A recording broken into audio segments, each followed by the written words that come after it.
বৈশাখ মাসের প্রথম দিন। সকালবেলা উঠেই ভাবি যে আজকের দিনটা একটু ভালো যাবে, অন্যরকম যাবে, একটু আনন্দ মজা করব, সবাই মিলে সারা দিনটা একসাথে থাকবো। যখন ছোট ছিলাম তখন ভাবতাম যে আজকের দিনটা যদি ভালো যায় তাহলে সারা বছরে প্রতিটা দিন এরকম যাবে। ইচ্ছে করে বায়না করতাম মায়ের কাছে, আজকে আলু ভাজা খাবো, আজকে এটা খাবো, ওটা করবো, দেখবো যে মা করে দেয় কিনা। যদি করে দেয় তাহলে মা আমার কথা শুনবে প্রতি বছর, মানে বছরের প্রত্যেকটা দিন। এরকম মানে চিন্তা ভাবনা ছিল। এখন সেটা বুঝি যে বাস্তবটা আর মানুষের ভাবনা চিন্তাটা কতটা আলাদা, পার্থক্য কতটা আছে, সেটা বুঝতে পেরে গেছি। এখন সকালবেলা উঠেই আগে মনে হয় যে কোন কাজটা বাকি আছে, আজকে সব একটু পরিষ্কার করতে হবে। আর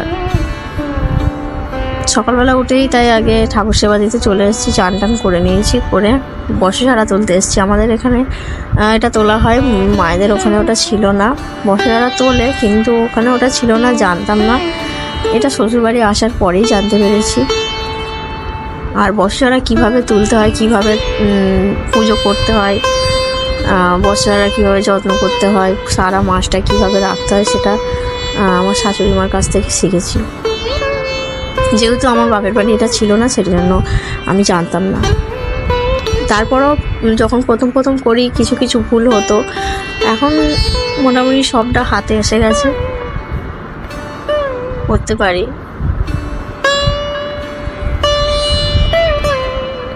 বৈশাখ মাস গেল, বৈশাখ মাসের সমস্ত কিছু গেল, অনুষ্ঠান গেল, কালী পুজো গেল, মেলায় ঘুরতে যাওয়া হলো। কিন্তু দুর্ভাগ্যের বিষয় দেখো, তোমাদের সাথে কোনোটাই শেয়ার করতে পারিনি। প্রতিদিনই ভাবছি যে আজকে একটা ভিডিও তোমাদের সাথে শেয়ার করব, কিন্তু হয়ে ওঠেনি। অনেক দিন পর কালকে একটা ভিডিও দিয়েছিলাম, সেটা তোমরা অনেকেই দেখেছো, আবার অনেকেই দেখোনি।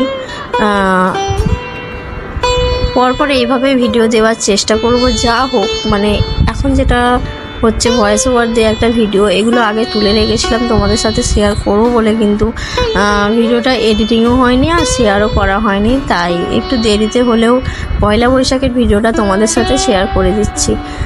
কিছু মনে করো না, দেরি হয়ে গেছে, কিন্তু শেয়ার তো করে দিচ্ছি। তারপরে কি করেছি পয়লা বৈশাখে তোমাদের সাথে শেয়ার করছি, তোমরা দেখতে থাকো। মেলায় ঘুরতে গিয়েছিলাম সন্ধেবেলা,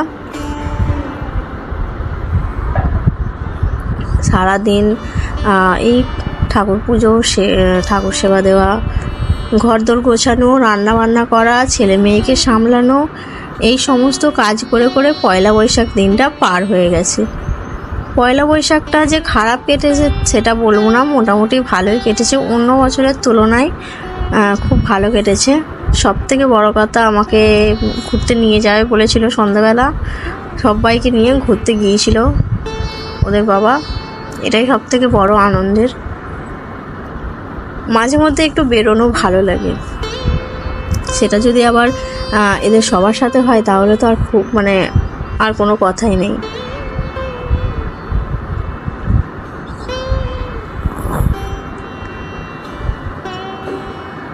এক সময় মনে হয় যে এত কিছু এতদিন কাটিয়ে এলাম সংসারে, সংসার থেকে কি পেলাম, বা সংসারের জন্য আমি কি করলাম। প্রতিটা মেয়ের মনে হয় এরকম, মানে একটা সময় আসেই যে সে হিসেব করতে বসে যে আমি সংসার থেকে কি পেয়েছি আর আমি সংসারকে কি দিয়েছি, আমার জন্য কে কতটা ভাবে আর আমি তাদের জন্য কতটা ভাবি। এরকম দিন মনে হচ্ছে প্রতিটা মেয়ের জীবনেই আসে, একটা দিন হলেও, একটা মুহূর্ত হলেও। তো আমার সাথে যদি তোমরা সহমত হও তাহলে একবার একটা কমেন্ট করে দিও, তাহলে আমি আমার ভুলটা বুঝতে পারবো যে আমার নিজেরই এটা মনে হচ্ছে নাকি এটা হয় সত্যি সত্যি। আমার তো মনে হয় যে হয়, কেননা বাপের বাড়ি যেটা ছিল, শ্বশুরবাড়ি এসে তারপর নিজের ওপর দায়িত্ব করা, সমস্ত কিছু সামলে রাখা, মানে অনেকটা ফারাক আছে। সেটা শুধুমাত্র একটা মেয়ে বোঝে, ছেলেদের দ্বারা এটা বোঝা সম্ভব নয়।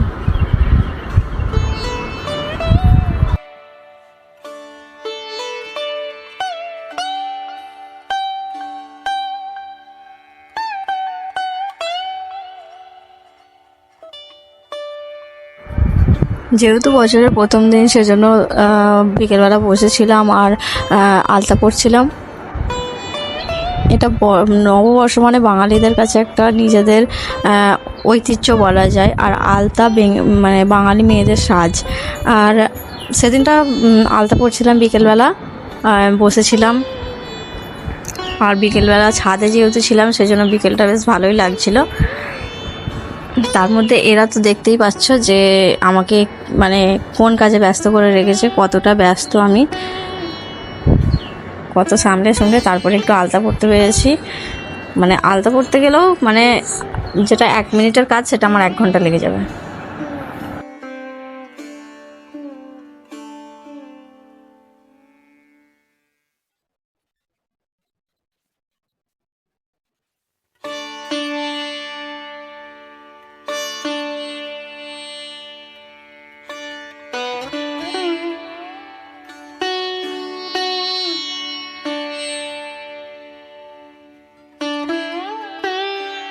বললাম না যে সন্ধ্যাবেলা একটু বেরিয়েছিলাম, মেলায় ঘুরতে নিয়ে গিয়েছিল, তো সেখানকারই এটা একটা ক্লিপ।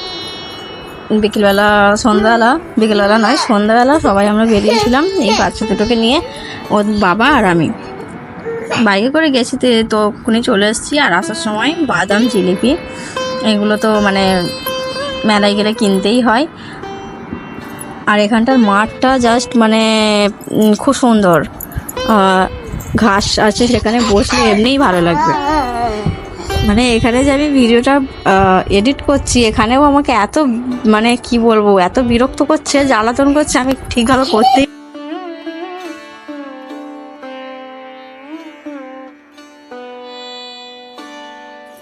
আর হ্যাঁ, খাওয়া দাওয়া কী হলো সেটা তো তোমাদের বলাই হয়নি। খাওয়া দাওয়া হচ্ছে সকালবেলা ডিম ভাজা করেছিলাম, পেঁয়াজ ভাজা, আর 2টো লঙ্কা ভেজেছিলাম, এটা দিয়ে মুড়ি খাওয়া হয়ে গেছে। তারপরে দুপুরবেলা